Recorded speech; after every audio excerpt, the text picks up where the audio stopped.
The autumn wind rustled through the trees as Johnny Depp walked down the empty street of the small Louisiana town. He had just finished filming for the day, and instead of heading back to his hotel in his usual chauffeur-driven car, he decided to take a peaceful evening walk to clear his mind. Johnny wasn't wearing any of his usual fancy clothes. He had on simple blue jeans, a worn leather jacket, and an old baseball cap pulled low over his eyes. He wanted to blend in and enjoy some quiet time away from all the cameras and fans. As he walked further from the main street, the street lights became fewer and dimmer. The houses around him grew older and more run down. Johnny knew he should probably turn back, but something made him keep going. Maybe it was the mysterious atmosphere of the old neighborhood, or maybe it was just his natural curiosity. That's when he heard it, a sound that made him stop in his tracks. It was faint, barely audible over the evening breeze, but it sounded like someone crying. Johnny stood still and listened carefully. There it was again, definitely the sound of a child's sobs coming from somewhere nearby. His eyes fell on an old Victorian mansion across the street. The house looked like it hadn't been lived in for years.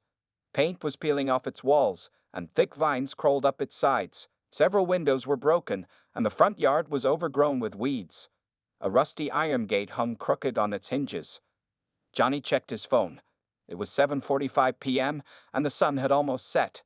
The sensible thing would be to call the police and let them handle it. But something about the crying sound tugged at his heart. It reminded him of his own children when they were young and scared. "Hello," he called out, his voice echoing in the empty street. "Is someone there?"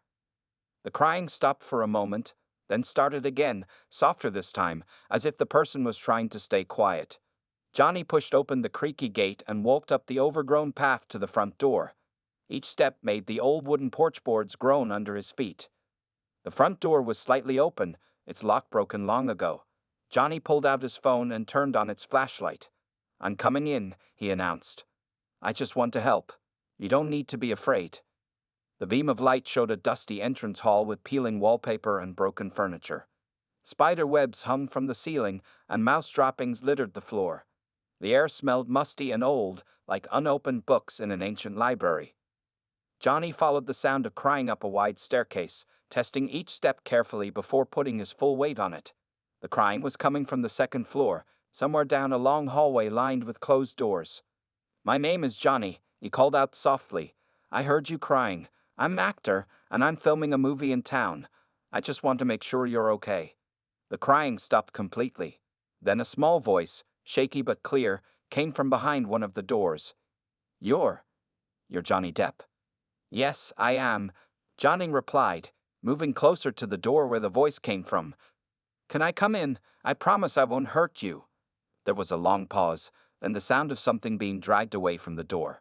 Finally, the door creaked open just a few inches, and Johnny saw a small face peek out.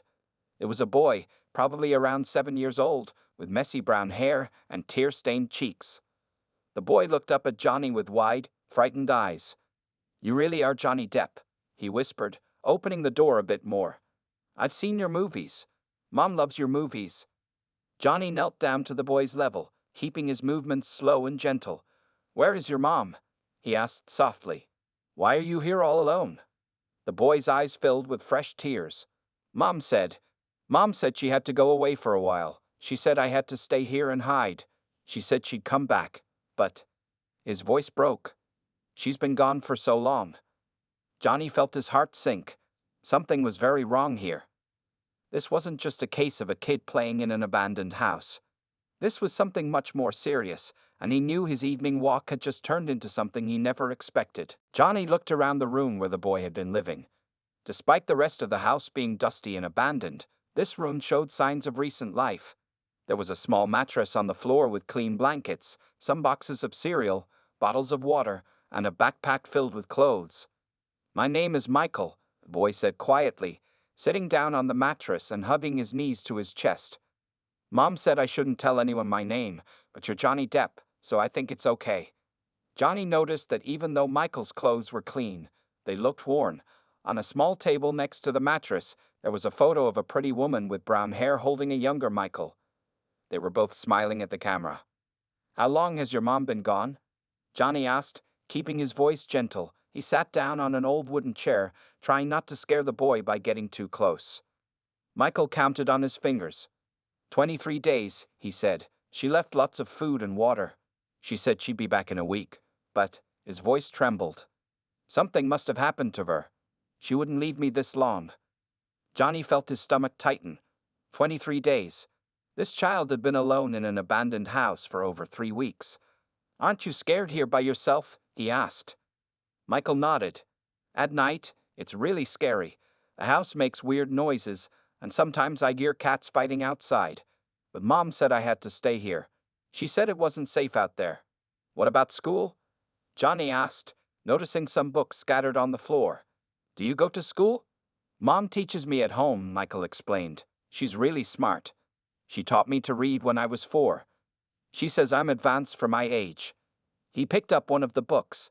It was The Hobbit by J.R.R. Tolkien. Johnny was surprised.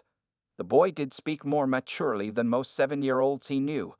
Michael, I want to help you, he said carefully. We should call the police. They can help us find your mom. Michael's eyes went wide with fear. No, no police, he shouted, backing away from Johnny. Mom said if I called the police, bad people would find us. She said they're looking for us, and the police can't help. Johnny raised his hands in a calming gesture. Okay, no police for now, he said. But you can't stay here alone. It's not safe. I can't leave, Michael insisted. What if Mom comes back and I'm not here? She won't know where to find me. Tears started rolling down his cheeks again. Johnny thought for a moment. He couldn't leave this child alone, but he couldn't force him to leave either. What if I bring you some fresh food? He suggested. And maybe some new clothes? I can visit you every day until we figure something out. Michael wiped his eyes with his sleeve. You do that? He asked. You come back? I promise, Johnny said firmly. I'm filming in town for the next few weeks. I'll come check on you every day, but you have to promise me something too. What? If anything scary happens, or if you feel like you're in danger, you'll call me. Johnny took out his phone and wrote his number on a piece of paper. Do you have a phone? Michael nodded and pulled an old flip phone from his backpack. Mom left it for emergencies, but she said I should only use it if I really have to. Johnny helped Michael save his number in the phone. As he did, he noticed something odd. There were no other numbers saved in it. No contact from Michael's mother, no one else at all. It's getting late, Johnny said, looking at his watch. Will you be okay tonight? I'll come back first thing tomorrow morning with breakfast and some supplies. Michael nodded bravely, but Johnny could see the fear in his eyes. Promise you'll come back? He asked in a small voice. I promise, Johnny replied, and I always keep my promises. As Johnny walked back to his hotel that night, his mind was racing. Who was Michael's mother? What kind of trouble was she in? And why did she feel the need to hide her son in an abandoned house? He had a feeling he was getting involved in something much bigger and more complicated than he'd expected. But looking back at the old house, he knew he couldn't just walk away. That scared little boy needed his help, and he was going to figure out what was going on, no matter what it took. The next morning, Johnny woke up early. He put on casual clothes and a baseball cap, then went to the local supermarket. He filled his shopping cart with healthy foods, fresh fruits, and some treats he thought Michael might like. He'd also bought a warm blanket, some clean clothes in Michael's size, and a few books. At 8 a.m., Johnny knocked gently on the door of the old house. Michael? It's Johnny, he called out softly. He heard quick footsteps, and soon Michael's face appeared at the door. You really came back. Michael's eyes lit up when he saw all the bags Johnny was carrying. He helped Johnny bring everything up to his room, looking excited as they unpacked the supplies. I got you something special, Johnny said, pulling out a new backpack. Inside were coloring books, crayons, and a small handheld game console. I thought you might be bored here all alone. Michael's hands shook as he touched the gifts. Thank you, he whispered. Mom used to bring me presents like this too. His voice got sad when he mentioned his mother.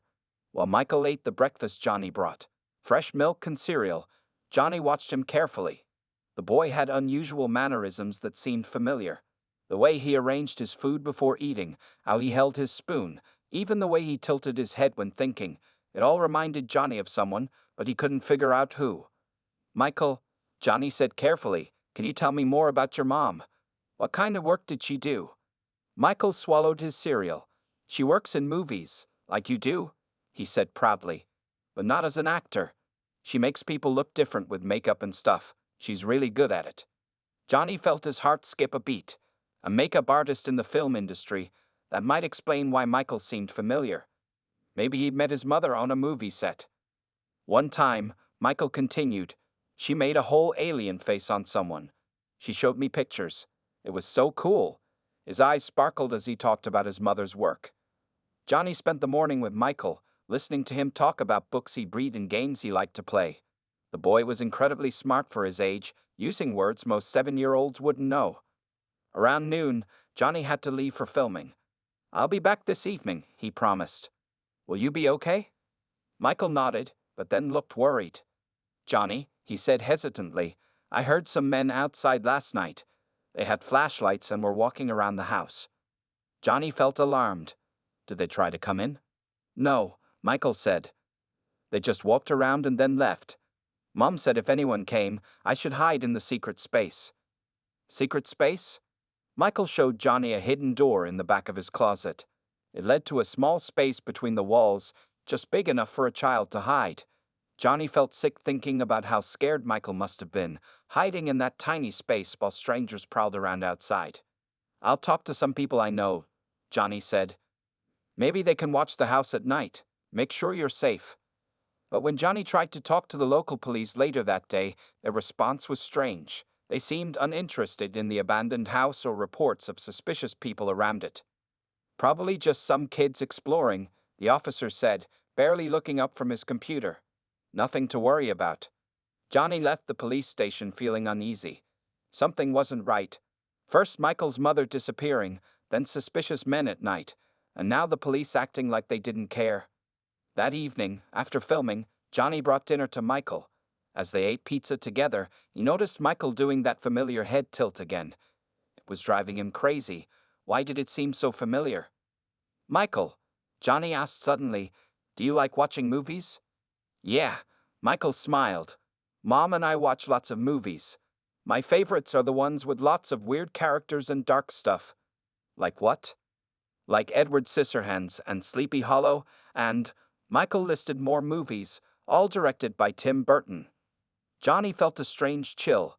Those mannerisms, that love of dark, quirky things. Could it be? He needed to find out more about Michael's mother, and fast, because he was starting to have a crazy theory about who Michael's father might be. After a week of visiting Michael every day, Johnny had earned the boy's complete trust. On this particular evening, he brought Chinese food for dinner, and they sat on the floor of Michael's room eating with chopsticks.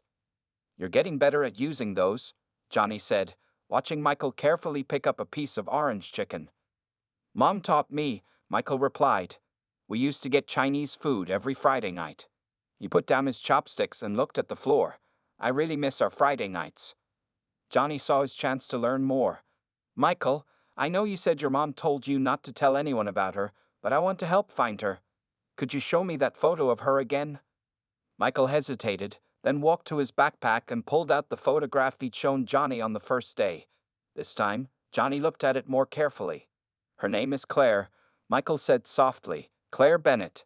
That picture was taken on my birthday last year. Johnny stared at the photo, his heart beating faster. He recognized her. Claire Bennett had been the head makeup artist on Sweeney Todd years ago. He remembered her as quiet but incredibly talented, especially with creating dramatic, dark looks that Tim Burton loved. Michael, Johnny said carefully, I know your mom. I worked with her on a movie. Michael's eyes went wide. You did? When? It was about 7 years ago. Johnny stopped. 7 years ago. Michael was 7 years old. 3 days after Johnny hired the private investigator, he received an urgent call while on the movie set. The investigator, Sarah Martinez, had found some disturbing information about Claire Bennett. Mr. Depp, Sarah said over the phone, you need to see this right away. Can we meet? After finishing his scene, Johnny met Sarah at a quiet coffee shop away from the main part of town. She had a thick folder full of papers on the table. What did you find? Johnny asked, sitting down across from her. Sarah opened the folder. Claire Bennett worked on several major films between 2000 and 2017. She was considered one of the best makeup artists in Hollywood. She pulled out some bank statements. But here's where things get strange. Since 2017, she's been receiving monthly payments of $10,000 from an offshore account in the Cayman Islands. Johnny leaned forward. Hush money. It looks that way, Sarah nodded, and there's more. I found these emails. She showed Johnny some printed messages. They were threats, warning Claire to keep quiet about something important. One email caught Johnny's eye. Remember our deal, Claire.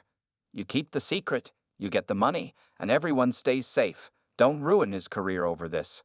His career? Johnny muttered. They must be talking about. There's something else, Sarah interrupted. 2 days before Claire disappeared, someone tried to hack into her email account. The same day, a man was seen taking pictures of Michael outside their apartment in New Orleans. Johnny felt angry. They were stalking a 7-year-old boy. It gets worse, Sarah continued. I tracked down Claire's former agent, Tom Wilson. He refused to talk at first, but when I pressed him, he broke down. He admitted that back in 2017, he discovered something that could destroy a major director's reputation. Instead of going public, he arranged the monthly payments to keep Claire quiet. Johnny thought about Michael, alone in that old house, waiting for his mother. It made him sick to think that people would threaten a child and his mother just to protect someone's reputation. Have you found any trace of Claire? He asked. Sarah pulled out a security camera photo.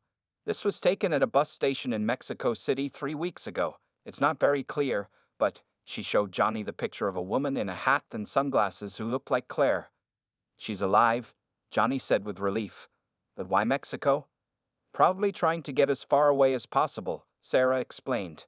I found out that someone accessed her bank account from Mexico City last week. She withdrew almost all her money.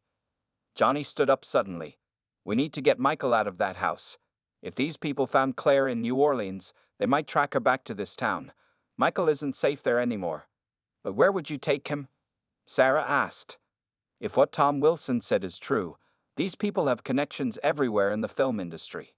Johnny paced the coffee shop. I have a private house in the mountains. Nobody knows about it. I could take him there until we find Claire. There's one more thing, Sarah said quietly. I ran a background check on Michael. There's no birth certificate, no school records, nothing. It's like he doesn't exist on paper. But I did find this. She pulled out an old hospital record from 2017. Claire was admitted to a private hospital 9 months after finishing work on Sweeney Todd. Johnny's hands shook as he looked at the document.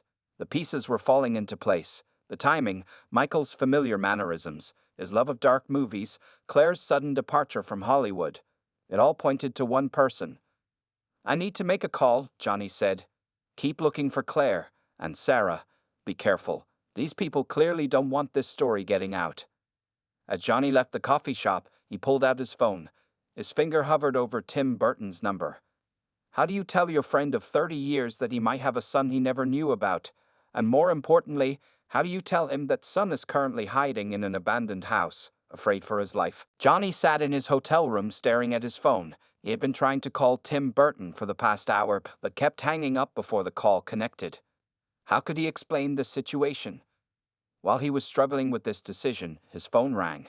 It was Sarah, the private investigator. Mr. Depp, she said urgently, I just got word that 2 men were asking questions about Claire Bennett at local hotels. They're getting close. Johnny jumped up. I'm getting Michael out of there tonight. But first, I need to be absolutely sure about his father. He paused. Can you arrange a DNA test? Something quick and private? 2 hours later, Johnny was sitting with Michael in the old house, trying to explain what he needed to do. It's just a simple test, Johnny said gently, holding up the DNA collection kit Sarah had brought.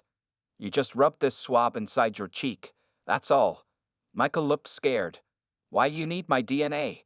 Is it because of the bad people? Johnny took a deep breath. No, it's because I think I might know who your father is. This test will tell us for sure. Michael's eyes went wide. Mom never talks about my dad. She just says he was someone special who didn't know about me. Would you like to know who he is? Johnny asked carefully. Michael nodded slowly. Sometimes I dream about having a dad, like in the movies. Johnny's heart ached. He helped Michael do the DNA swab, then carefully sealed it in the collection tube. Sarah was waiting outside to rush it to a private lab she knew. Results will be ready in 4 hours, Sarah told Johnny. I know someone who will process it immediately. Those 4 hours felt like forever. Johnny stayed with Michael, playing games and trying to keep him calm, but his own mind was racing. If he was right about Tim being Michael's father, it would change everything. At exactly 9:45 p.m., Johnny's phone buzzed. The test results had arrived by email. His hands were shaking as he opened the attachment. The scientific language was confusing, but the conclusion was clear. There was a 99.9% chance that Tim Burton was Michael's father. Johnny sat down hard in the old wooden chair. Even though he had suspected it, seeing the proof was overwhelming. All those familiar mannerisms he noticed in Michael, they weren't just his imagination. The boy really was Tim's son. Is everything okay? Michael asked, noticing Johnny's shocked expression. Before Johnny could answer, his phone rang again. It was Sarah, and her voice was panicked. They're coming, she said quickly.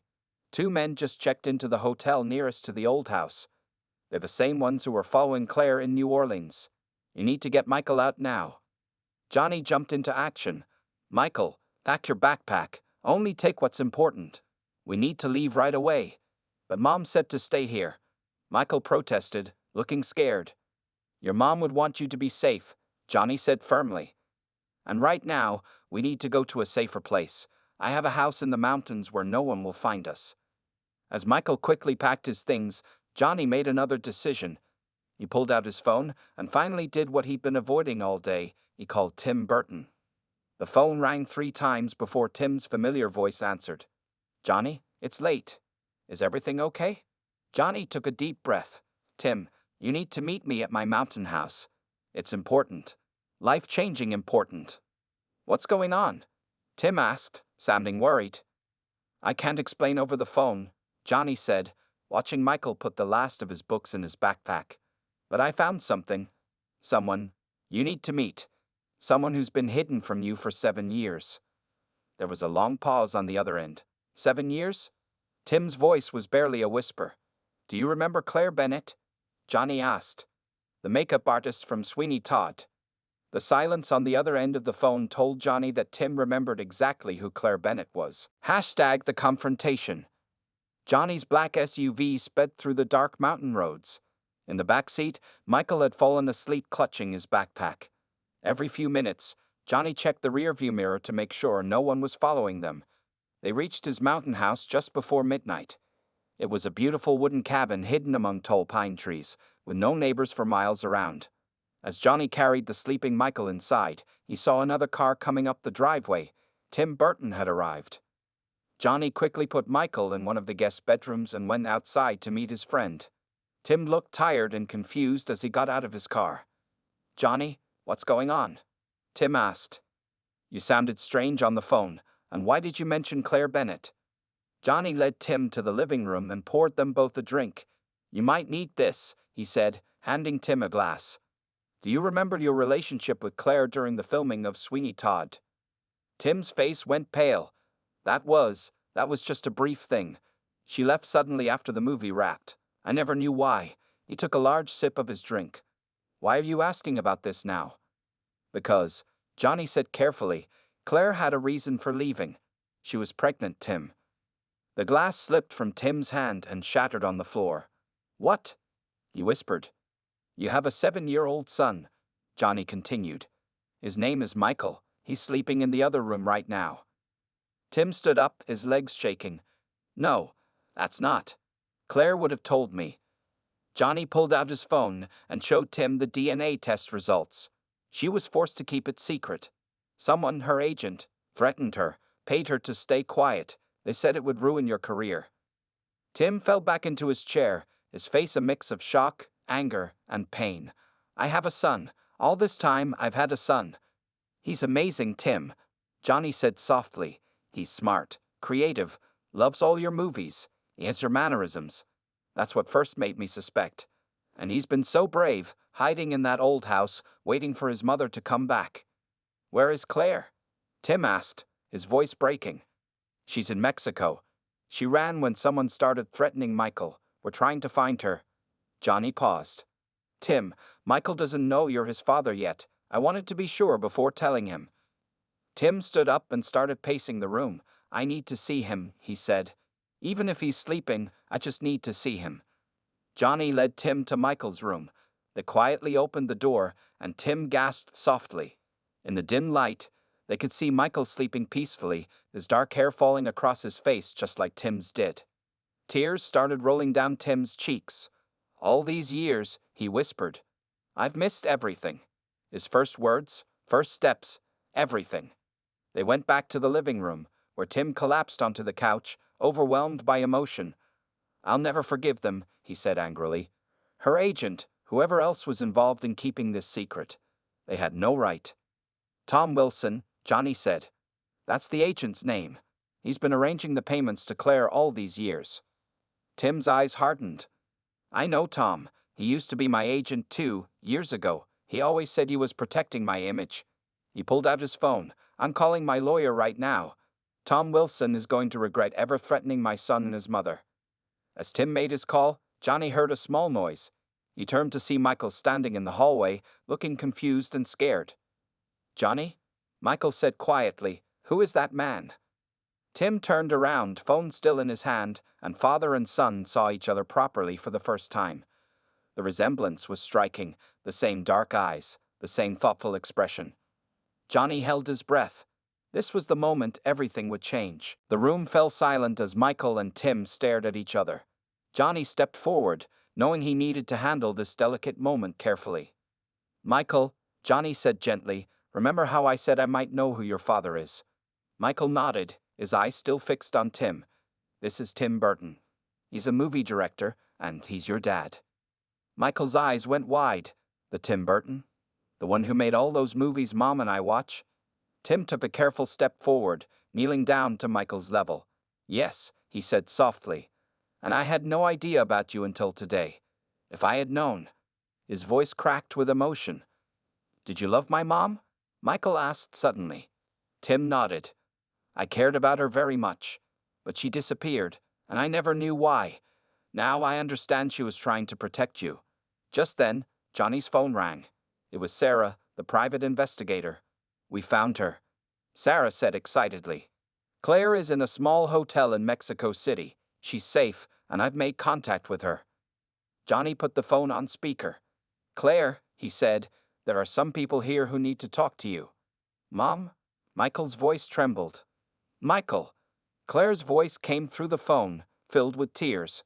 Baby, are you okay? Are you safe? I'm with Johnny and my dad, Michael said, looking at Tim. There was a long pause. Tim. Claire's voice was barely a whisper. Oh God, Tim, I'm so sorry. I wanted to tell you, but they threatened to ruin everything you worked for. Tom said he would make sure you never worked in Hollywood again if I told anyone. Claire, none of that matters, Tim said firmly. What matters is our son. He needs both of us. Come home. It's safe now, Johnny added. Tim's lawyers are already dealing with Tom Wilson. No one will threaten you or Michael again. 2 days later, Claire arrived at the mountain house. She had lost weight and looked tired, but her eyes lit up when she saw Michael running towards her. She hugged him tightly, crying and apologizing over and over. Then she looked up and saw Tim. They stared at each other for a long moment before Tim stepped forward and hugged them both. We have a lot to talk about, Tim said, and a lot of time to make up for. Over the next few weeks, things began to change. Tim's lawyers made sure Tom Wilson faced consequences for his threats and blackmail. The truth about Michael came out, but instead of ruining Tim's career, people sympathized with the family's story. Tim bought a beautiful house near his studio, with plenty of room for Michael's books and Claire's makeup workspace. Michael started going to a real school but still got special art lessons from his dad. Claire went back to work as a makeup artist, but this time on Tim's new movie. Johnny visited them often, happy to see the family healing and growing together. One evening, as they all sat in the garden of the new house, Michael looked up from his sketchbook. Johnny, he said, thank you for finding me in that old house. Johnny smiled. You know what's funny? I almost didn't take that walk that night. Sometimes the best things happen by accident. It wasn't an accident, Tim said, putting his arm around Claire. It was fate bringing our family together. As the sun set over their new home, Johnny watched Michael showing his parents his latest drawings. The boy who had been hiding alone in an abandoned house was now surrounded by love, safe and happy with both his parents. Sometimes, Johnny thought, the best stories aren't in movies. They're in real life, where lost fathers find their sons, scared mothers find their courage, and families find their way back to each other. And it all started with a wrong turn and some strange sounds in an old house.